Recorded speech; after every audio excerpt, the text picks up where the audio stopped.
igahatag, pastor magyapon siya. Kabi na ko, pagkita na ko ano niya sa unang panahon, pastor siya. Kay pastor mo to si Brad Elton, no? Ang tawag, gato po kung pastor po siya. So, bahala siya, basta pastor.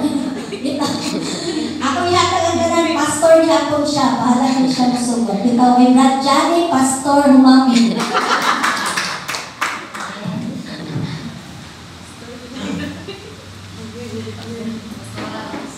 Pastor na gini si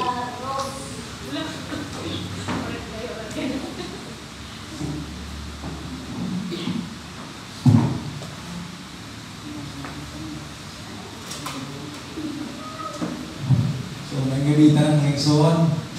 Amen. O atong noon ba atong mga pagpasalamat nato. Supra ba ito sa atong kadaugan ba? Niya mas bilin na tamuwali tungod sa kadaugan nga atong gihatag. It's a sign of blessings. It's an indicators that our life still active in serving God. Would you believe? No? Akong nunuman ba? Akong nunuman ko kaagin Sister Tata. Kuya, hindi na mag-serve ka. Eh, katong isuro ni Brad Along ba? Niya, ang akong kapot, gagaw nga principal, nag-serve ko sila ng so sila ang pinanama to. Kasi mga ba, sila ang head nito, sila ang madala. Niya, gi-share ko din sa mga nanigis ko last pagulang. Nga, nato isa ka i-assist nila, kunya, nag-assume sila nga na humana, at kuya ihulog dito ng baluta, niya wala pa dito na kuwan, nireklamo nga na ang pikas. So dito na ang problema, dapat ay siya ng problema yun ay kay Mayor Mantuguan, Kapitan, Pausilor. So mapriso din sila ng suwon, mapriso sila ba? So ano, hilakan sila. Nagkataon pa yun na ang Pausilor, di na ba isa? Umubuto to siya, matay. Ano ba? Ang buwan? Ang sitwasyon may nga ba? So, naman ko yung gagaw sa una, nasa kuwan, nasa din sa City Hall, abogado na siya sa parol, para siya ang in charge sa parol ba? So, dingon siya, ang tambang niya, kaya abogado mo po, at mo dito, kung pwede mo maluhod, luhod mo, inak. Kaya kung pilit tumukuan, mapilisod yun mo. So nga na, bugado mo nagtambag ha. So nga na giday katuyaw, ng eleksyon giday, so mo nang nakakamo ng tirtata, mga kuyaw, responsibilidad, no? Dako kay ka responsibility ana. So mo nang ang Diyos na di katayuan sa tanan. Ang gahong sa atong buhi nga Diyos, before pa si tata nagkuhan, ang puman na ang tindak ng pabor, no? So pasalamatan ko sa atong buhi nga Diyos, ayan kayo, back and forth, Oriental to Occidental to Davao City. Ako dali ko kapuyog drive mo nang standby ko pinsan bago mo Occidental. So, pasalamat ko nga ang Diyos ko kanunay naga-protectas niya ng anakan. So, karong ibuo na ngayon soon, sometimes, makaingon ka nga, taas ba ka ng luwali ang soon. Usahay ba? Mabuna sa kunahon ng soon. Sometimes, ang negative aspect sa Kristohanon, mag-drive na dito sa'yo, wala na ka nakapokus, what is the message of God? So sometimes, no, wala na kabalon kung saan balang espiritu, nagkakontrol ka na ito. But anyway, na may gabihan na nato, mawin na ang atong balang espiritu. So sa dito kita mo atong igsoon, hanggang po kita, dalay ko gamanan ng Diyos, salamat sa mong pagkamayo sa mong kinabuhi. Salamat na nakaabot ng Davida, safety o God, and we are excited o God to listen to your word o God. Karong gabi ko na. Lord, salamat sa kinabuhi, sa matag-usa o God, ang niya karon dinhi para mo andagan magnify sa mong pangalan. Madung gumaya, mabalik mo in Jesus' name. Amen. So ako na siyang in-verse ng igsoon na makita sa very simple verse na pimintinan niya siya balik-balik ng igsoon nasa Matthew 25:21 and nag-ingon siya, his master replied, well done, good and faithful servant. You have faithful with a few things and I will put you in charge of many things. So may himanin mo igsoon. Una-una ninyo. So, siguro, kaya mo, the people or people servant or a good steward, no? Pero ako ni sige timahan ng igsoon og faithful ministry or faithful service to God. So muna mga igsoon nga matinud-anon nga pagpangalagad and or mahulat malaho tayong Bisaya na malaho tayong pag-alagad. So we need to malaho tayong so nag-hisgot na mga igsoon mukulit diha ang natawag ko faithfulness, no? Paano ka? Nilahutay man ka. So naaakan mo ang ginatawag ko faithfulness. So katong balikan ng igsoon kini nga mamasahe, it is about the parable of the talents, no? Pastora, the parable of the talents or sa Bisaya pa, alam to? So hindi na ako makuha kayo, no? Ang parable niya, talanto ba? Si Juano, no? Muna mga igsoon when the time that his master going on a journey, kung ato lang natagatog bridge sa may, no? Itagaan sila og pagsaloy or the property was entrusted to the 3 servants. Nga usa ka servant may so gitagaan siya og 5 talents. Ang ikaduha gitagaan siya 2 talents and the third is 1 talent. So ini mga igsoon gi-entrust kini sa usa ka trato ngadto kanila kung saon nila pagpatubo, kung saon nila pag-save, saon nga mahimong motor into investment, no? Kung sa imong buhaton nga mahimo kining mutubo. Since sa ato ang mga igsoon, God entrusted us a ministry, no? Ibig mga igsoon, God entrusted us a ministry, and the question is, kung saan nimo pagpatubo ang imong ministry? Kung saan nimo pag-handle ang imong ministry nga mahimo siyang a live ministry, not a dead ministry, not a bonsai ministry. Bonsai mo, ang tanong na tinutubo ba? God wants us to have a active ministry. A ministry ba nga nagkaroon ng excitement? Wala po. Prayer meeting na po. Gunahan dyan po karoon ato sa church. Kaya prayer meeting na po. So muna ang ministry mga igsoon. So pili mga tulo ka servants mga igsoon. Muna ni sa Matthew 25:21, the time na nibalik ang master mga igsoon, he praised, no, the servants nga katong nag-multiply ang iyang gihatag na resources. No? Samtang ang uban, atong last mga igsoon, kung atong basihan, gitaguan niya ang iyang kuhan. Kay balik man, gitaguan na niya ang resources na instead nga mong daghan to, wala ko ipatubo. Pero kaning isa rin ng igsoon, nag-dubli. So muna ang igsoon nga, niya yung master, well done, good, faithful servant. Muna siya, I will put you charge of many things, come and share your master's happiness. Matthew 25:21. So kanina parable mga igsoon, it emphasizes the importance of a faithful stewards. Ang mga igsoon, of our resources that God has given unto us. No?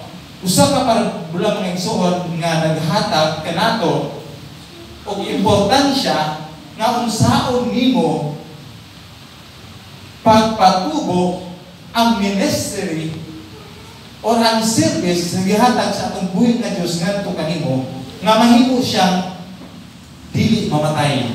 Kung dili mahimo siyang alive, no? Muna mga igsoon nga kini nga versikulo mga igsoon nagahisgot usab kini about sa imong pagiging faithful in serving God. Na kung sa tawhanon mga igsoon nga aspito, lisod kayo mga igsoon, labi na, lisod ni kuwan, inani, practices, no? Practices nga mahimong imong tagaan og importansya. No? Kay nga naman activities nga naata karon diri. This is an activities nga mahimo mo maintain. No? This is the sustenance of our soul. The sustenance of soul naga-represent on about sa activities nga nga beliefs nga mahimo ma-maintain, no, ang atong spiritual well-being, no, as individual ma-maintain. So mga igsoon ay importante kayo ni una na to nga mura man ni blessing bi atong anandri wala ka balong nga igsoon mo ni ang sustenance of the soul. So mo ni ang hatag kanimo mga igsoon, mo ni ang tubag nga mahimong tanan nimong ipaghampo sa atong buhi nga Dios matubag because nakakaroon diri. Gimin ba mga igsoon? So muna ang Dios nag-trust ka nato mga igsoon sa mga butang o sa ministry nga atong buhaton unsaon nato pagpatubo nga mahimong being a good disciple sa atong buhi nga Dios. No?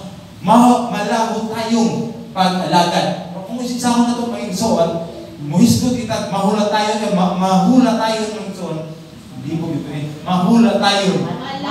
Malaho tayo, no? Malaho tayo ng pagpangalagan, no? Nag-isgot kini about faithfulness. No?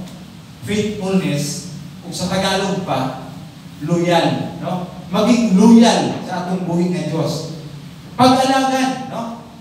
Mahula tayong pag-alagan, malaho tayong pag-alagan. Ang pag-alagan mo igsoon, it's about the service. No, nag-alagad mo ka. No, you give service. Kung naka sa pag-gobyerno, no, you give service. Si Brad Racing, naghatag siya service sa katawhan, trupte, sa katawhan, against the enemy, against sa kaaway. Muna, kung inuhang ilugtong mga igsoon, malaho tayong pag-alagad. So, nakabuo siya mga igsoon o gitawag ko loyalty, loyal commitment to a cause, a leader, no? O gitawag nga in religious context, spiritual context mga igsoon, nagahisgot siya og individual diligently performing their task. So kung pasabot mga igsoon nga unsa man ang task na gihatag sa atong buhi nga Dios nga kanato, no? Kinahanglan i-perform nato diligently. Sa may diligently sa Bisaya nga dito diligently. Makugihon ba? Tama ba?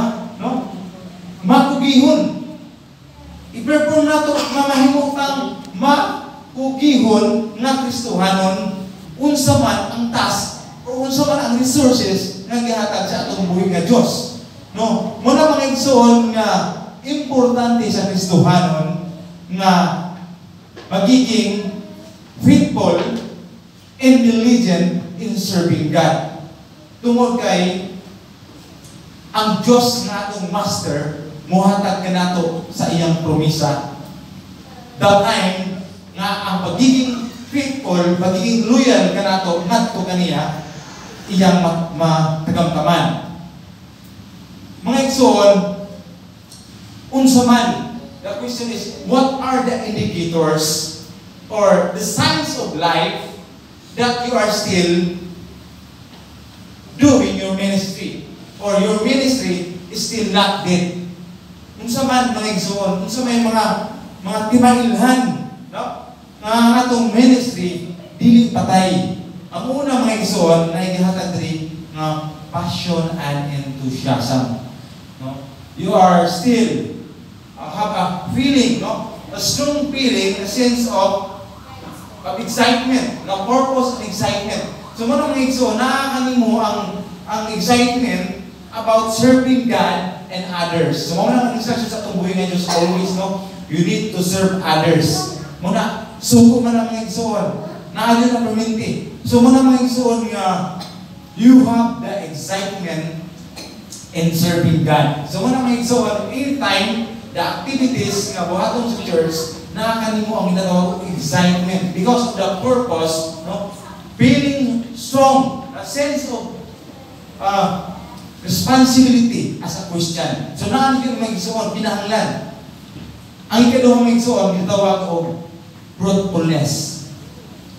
katong kuan ni Sister Lia, fruitfulness, you see a tangible result. So meaning, makita nimo from generation to generation na ay resulta. Na ay resulta ba ang imong pagpangalagan sa atong buhing ng Diyos? Ano ang ministry nga gisahon sa atong buhing ng Diyos kay kanato na gitawag result, tangible result. Makita nimo ang result because of the positive impacts, no, sa nga imong makita from ministry nga imong gibuhat nga igsoon. Na kay effort sa imong ministry, makita nimo ang resulta. So mo mga igsoon, kung makita na ang mga igsoon, usa ka indicator nga ang imong ministry dili patay nga igsoon, kundi buhi ang imong ministry. Katulong nga igsoon, community engagement. So mo mga igsoon, we need to have is connection with people, no? You are building a relationship with people and serving others. Lagi na gamitin ng igsoon, no? It's right, serving God and others, serving others. Lagi ni balik-balik ng igsoon. Muna siya gitawag o community engagement. Connecting people, building a relationship. So na ng igsoon, importante. Ang itawag ng igsoon, kinigitawag o personal growth.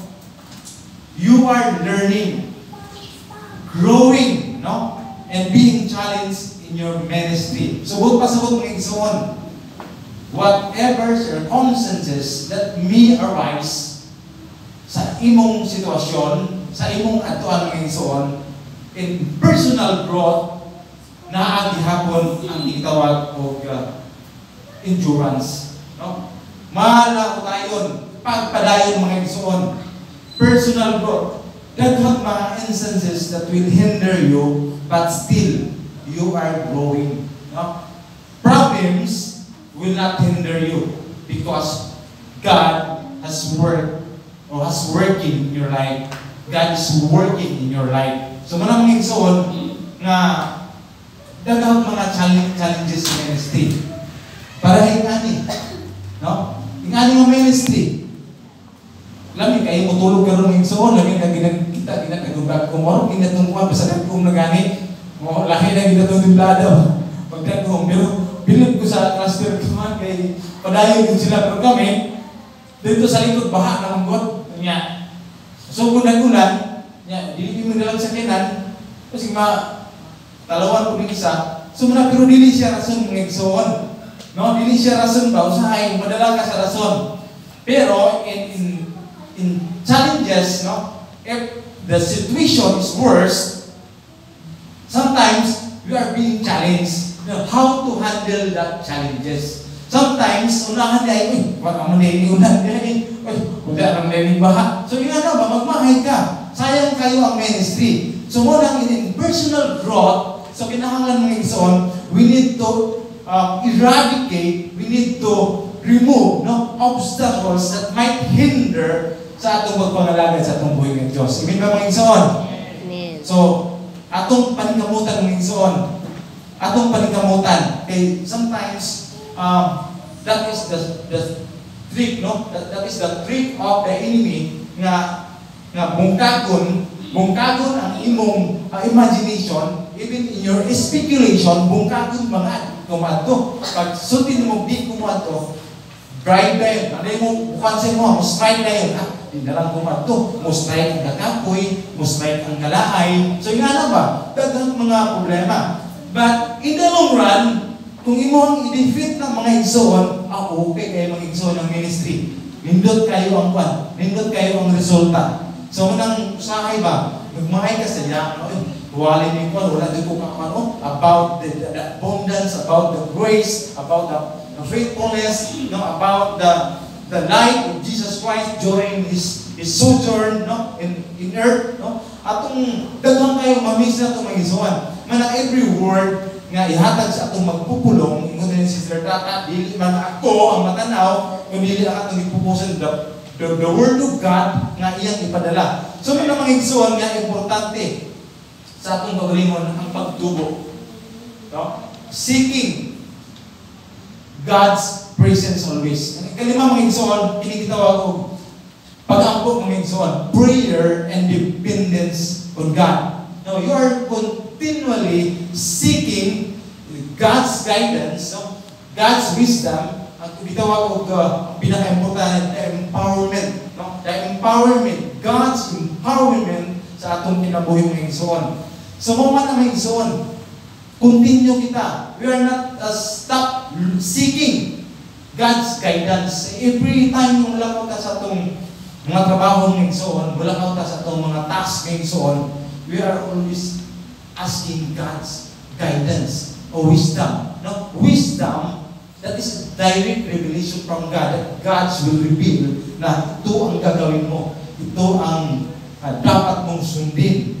Ito yung guide mo na magiging successful ka, na magiging okay ang lahat-lahat ng gagawin mo. So, nung nagsuon, prayer is the antidote. No, as we know that the prayer is the antidote of worries, antidote of our problems. Everything that might we encounter na negative, so mahimo kini ang prayer mo ni ang tambal mga igsoon. So mga igsoon, just cast all your burdens upon Him, di ba? And God will cares for you. So mga igsoon, hinahanglan na ay ginatawag og collaboration or teamwork, no? Nga mahimo nato nga usa ka indicator nga we need to collaborate, Christians. Kita nimo ang gustuhan na luya. Pik lang sa problema nato der, no?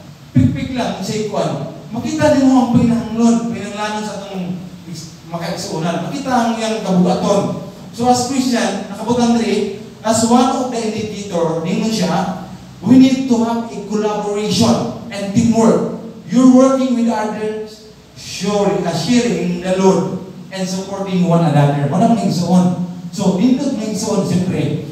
Di ba? Katong pagka ni pastor, niadto ka dito, daghang visitation para mahimong malipay atong malagad. No? Mahimong mag-comfort siya mga igsoon sa panahon nga siya nagluya, sa panahon nga usahay way pag-asa, way paglaom, maabot man yun na ay tao na tamang igsoon. No? Maabot na, wala masarili pa na ni. Pero, ang Diyos nakakanunay sa atong piliran. So, usahay, balindot nato siya ba?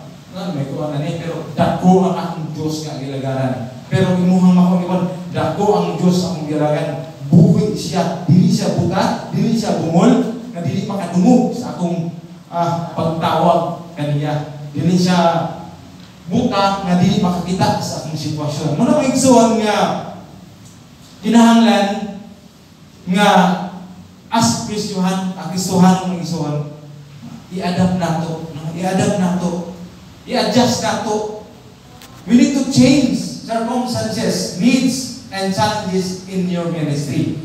Muna itawag mga igsoon, adaptability. We need to adapt the challenges nga mahimong baba sa atong pagpangalaga or sa atong ministry, sa atong buhay nga Diyos. So manang igsoon nga as Christian mga igsoon na ginatawag nga word nga perseverance. No? Kung ta makanuhan mga igsoon, you're pressing on. No? Even in the face of challenges or in the face of the setbacks, no? You are still in the hand of Jesus Christ. Na ang ginatawag perseverance. So, kani mga signs mga igsoon, kini mga indicators, kung naani sa imong kinabuhi, kung ato kini gi-perform mga igsoon, meaning ministry is still alive and ministry is still active. Amen ba mga igsoon? So, muna mga igsoon, gamay lang atong mensahe mga igsoon, pero ako nasayod nga makakuha kita ng mga pagturunuan. Ingon pa rin sa Revelation, those G's mo siya, be faithful even in the point of death, and I will give you the life as your victor's crown. No? Klaro yung magsuon, Revelation, those G's, no? Be faithful even in the point of death, and I will give you life as your victor's crown. So kanindot na bless ko kanina versículo mga igsoon, even the point of death pa. Kana madiscuss sa mga igsoon, point of death ang mga igsoon, kanang hapit, point of death na.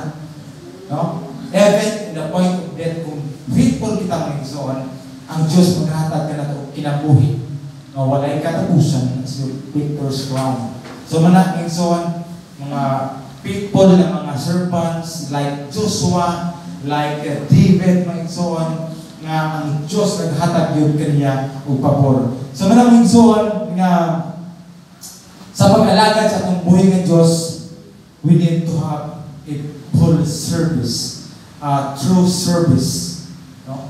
Kanang tinuod nga serbisyo sa atong buhay ng Diyos. Kaya ang Diyos nagkatanaw sa atong kinabuhi. Muna mga igsoon, nga sa Matthew 25:21, kini nga the parable ng igsoon, Jesus teaches us about the faithfulness and responsibility in managing God's resources. No? Muna mga igsoon, gitagaan kita o tutuluan kita may tungod sa pagiging matinunanon sa pagpangalagad sa atong buhay ng Diyos o magiging responsible Christian. Kita nasayod na ang ating mga lapses sa ating kinabuhi, but thanks to God nga ang Diyos handang-handa, no? Magpasaylo ka nato nga iyang anak. We are blessed that until this time, no? God always kapangita ka nato. Muna, ang Diyos nagauhaw ka nato sa atong paglalagad kanunay ngadto kaniya. So atong runaw mga igsoon nga dili masayang ang atong pagmangalagad sa atong buhay nga Diyos. In how many years, no? You're going to church back and forth. And then, sa diha-diha lang, ikaw natumba, and hindi ka mo bangon, lugi ka mga igsoon. Kung nga na lang mga igsoon, may pay mo, hunong na lang ka. Kay sayang, no? Sayang ang investment na imong gibugas, kunya, dili ka mo padayon. Muna mga igsoon, mag-faithful na kita sa atong buhay ng Diyos. Muna, mayroon ang Diyos, well done, good and faithful servant. Tungod kay milahutay kita mga igsoon, guyos pagsulay. Milahutay kita mga igsoon sa pagkusok-usok sa problema, pagkusok-usok sa pinansyal. Muna mga igsoon, muna mga problema, mga first na unang-naon na ito ba? Muna mga problema yung kasagaran, financial, lawas, time, muna mga igsoon. Kining time, lisod. Ang time karon dili na mobalik. So muna every time nga napakay panahon, if you have a lot of times sa imong kinabuhi, nga imong i-invest sa atong buhi ng Diyos, then do it because God will answer you. Well done, good and faithful servant. So may gabi na naman ang Diyos magpapalayan ka na tanan.